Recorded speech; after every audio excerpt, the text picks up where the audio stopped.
영어 문서를 꾸준히 접해온 아이와 문제집으로 영어를 공부해온 아이가 있다면요. 학부모님이시라면 우리 아이를 어떤 아이로 키우고 싶으세요? 아마 대부분은 원서를 즐겨 읽는 아이를 떠올리셨을 겁니다. 특히 상위권 교육을 잘 아시는 부모님들이시라면 더 그러실 거예요. 영어를 억지로 공부한 아이보다요. 영어를 자연스럽게 이해하고 즐기는 아이를 원하시니까요. 그런데 현실은 조금 다릅니다. 방학이 시작되면요. 불안해지기 시작이 될 거고요. 이번 방학에는 학원을 더 보내야 되나? 단어라도 하나 더 외워야 되나? 문법도 조금 선행을 해야 하지 않을까? 그렇게 원서를 읽는 아이를 꿈꾸면서도요. 실제 교육은 문제집 중심으로 흘러가는 경우 정말 많아요. 근데 제가 13년 동안 수많은 아이들 지도하면서 발견한 공통점이 하나 있는데요. 자, 잘 들어보세요. 상위권 아이들 부모님이요. 방학의 공부량을 절대 늘리지 않아요. 대신에 이 딱 세 가지만 지킵니다. 질문, 순서, 그리고 책이요. 이거 무슨 말이냐면요. 너무 중요한 얘기라서요. 오늘 천천히 풀어드릴 건데요. 제발 그 99%에 머물러 계시지 마시고요. 끝까지 시청해주세요. 만약 우리 아이를 상위 0.1%로 만들고 싶으시다면요. 아래 고정 댓글로 가보세요. 영어 하나만큼은 상위 0.1%의 아이가 되도록 하실 수 있어요. 상위 0.1% 부모님들은요, 질문, 순서, 책을 어떻게 지키는지, 바꾸는지 말씀드리기 전에요, 공부량을 먼저 줄이는 게 중요해요.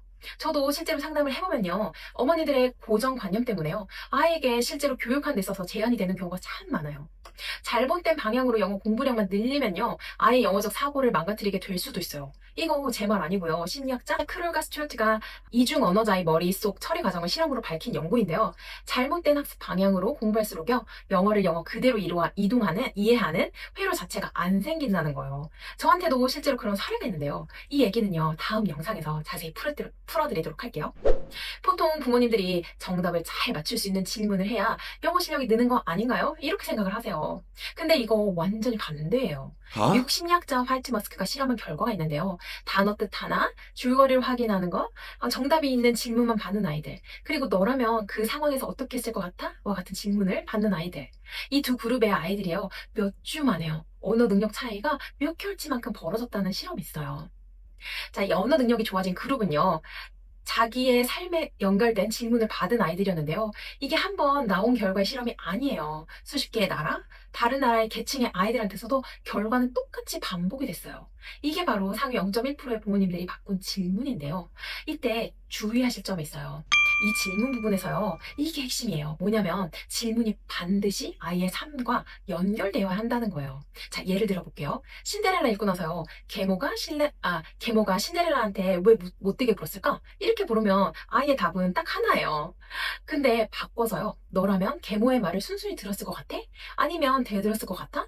이렇게 물으면요. 아이는 이야기 속 장면을 자기 삶 위에 겹쳐놓고요. 기억에 온전히 남아요. 심리학에서는요, 이걸 자기 참조 효과라고 하는데요. 자기 자신과 연결해서 받아들인 정보는요, 그냥 외운 정보보다 훨씬 오래 남는다는 거예요. 사실 저도 수업에서 이런 질문들 많이 사용하고 있는데요. 그래서 아이들이 입에서 발화가 더 자연스럽게 나오는 거를 제가 느껴요.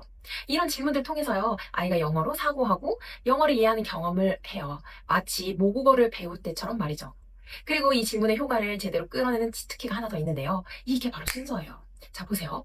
보통 어머님들은요, 원서 내용을 이해하려면요, 단어 뜻을 알아야 된다고 생각을 하세요. 그래서 단어를 암기시키시거나 해석을 시키시는데요. 근데 영어는 단어 뜻을 알아내려고 하는 해석으로 그게 습득이 되는 게 아니에요. 그 뜻을 모르는데 어떻게 단어를 습득하냐고요? 뜻이 아니라 바로 생생한 상황과 맥락을 이해하고 경험할 때 비로소 습득되는 거예요. 이 모국어가 아닌 영어를요, 모국어처럼 이해하고 경험시키려면 반드시 지켜야 하는 첫 번째 순서가 있는데요. 이건 바로 질문을 하는 겁니다. 아이가 원서책을 읽고 난 후에요, 반드시 질문을 시작하는 건데요.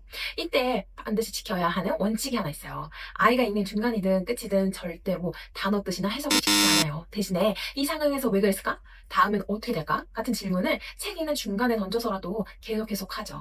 오히려 그 장면 안에 있을 때 질문을 하면 아이들에게 더 생생하게 답이 나오기도 해요. 근데 이게 생각보다 지키기가 쉽지가 않아요. 왜냐면 우리 어린이들의 뇌는요, 자꾸만 정답을 맞췄으면 하는 욕구랑 고정관념이 올라오다 보니까요. 어머니들은 그거를 참지 못하시거든요. 그래서 결국 이 단어 뜻은 무슨 뜻이야? 바로 새는 경우가 많죠. 질문하시기 전에는 절대 단어 뜻을 암기하거나 해석하지 않아요. 그거 저랑 반드시 약속하세요. 자꾸 아이에게 내용을 해석시키지 마세요. 아이가 이해한 만큼 자꾸 상황을 추론하게 하세요.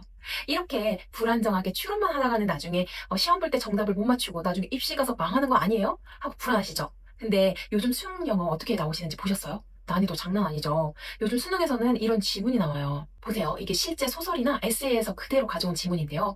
이거 단어 뜻을 물어보는 지문이 아니고요. 문장과 문장 사이의 흐름에 추론하는 능력을 묻는 거예요. 우리 아이가 원서 읽으면서 모르는 단어가 나와도 멈추지 않고 맥락으로 흐름을 추론하는 거. 바로 연습하는 거예요. 그 실력이 쌓이는 거예요. 그리고 여러분이 진짜 모르는 사실 하나가 더 있어요. 아이가 모르는 단어 앞에서 멈추지 않고 앞뒤 맥락으로 추론해 나갈 때요. 바로 그 순간 우뇌가 계속 훈련이 돼요. 근데 아이가 단어만 암기하면요. 그 훈련이 거기서 끊겨버려요. 이 추론은요. 계속 반복하게 되면요. 우뇌가 훈련하게 되고 훈련하게 서서 나중엔 정말 강력한 힘을 갖게 될 거예요. 자, 이 순서까지 지키기로 약속하셨다면 그 다음에 누가 뭐래도 중요한 인풋의 진리를 확실하게 늘려야 합니다. 바로 원서책이네요. 근데 여기서 오해하시면 안 되는 게 있어요. 내 아이 레벨에 딱 맞는 책만 읽기라는 거 아니에요. 다들 내 아이 레벨에 딱 맞춰서 읽어야 한다고 생각을 하시니까 제가 그게 너무 답답하고 안타까운 거예요. 내 아이의 레벨 기준으로요. 아래, 위 반드시 동시에 병행이 돼야 돼요. 이게 바로 언어 습득 메커니즘 때문에 그런데요. 이거 제가 감으로 말씀드리는 게 아니에요. 뉴질랜드에 있는 응용 언어학자 폴 네이션 교수가 확립한 이론이 있는데요. 이게 바로 책을 세 단계로 나눠서 같이 읽혀야 한다는 이론이에요. 첫 번째는요. 아이가 읽기 아주 편한 책 있죠. 그 레벨로 모르는 단어가 거의 없는 거, 그 책을 고르셔서 아이가 감을 키우는 눈 훈련을 해요. 실제로 네이션 교수 실험에서도요. 이렇게 쉬운 책을 하루에 5분, 10분을 반복해서 읽은 아이들이요. 몇 주 만에 읽기 속도가 최대 두세 배까지 빨라졌다는 연구 결과가 있어요. 두 번째는요. 내 아이의 수준에 딱 맞는 책인데요. 여기서 새로운 단어랑 표현을 문맥 속에서 자연스럽게 흡수하는 거예요. 지금까지 말씀드린 질문과 순서가 제 힘을 발휘하는 자리가 바로 여기예요.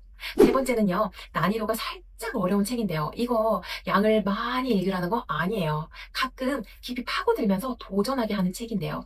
근데 부모님들이 제일 많이 하시는 실수가 뭔지 아세요? 이 세 번째만 붙잡고 계세요. 이 정도 읽어야 실력이 늘지 않겠어 하시면서요. 근데 정작 제일 큰 성장은 첫 번째, 그 읽기 편한 책에서 일어나요. 읽기 편한 책 없이 어려운 책만 읽히면요. 아이는 매번 힘겹게 버티기만 하다가 결국 원서 자체를 싫어하게 되어 있어요. 이 세 가지가 균형 있게 같이 가야 돼요. 이게 바로 상위 0.1%의 부모님들만 지키는 마지막 원서 책이었습니다. 근데 사실요, 최상위권 아이들 중에서요, 모두 이거 알고 있지 않아요. 정말 극소수의 부모님들만 이 방식으로 아이들을 상위 0.1%의 인재를 만들어내시더라고요. 우리 아이가 상위 0.1%의 인재가 될 수 있는 기회를 꼭 열어주세요. 그 기회를 만들어주고 싶으시면 아래 링크를 눌러 확인해 주시기 바랍니다. 감사합니다.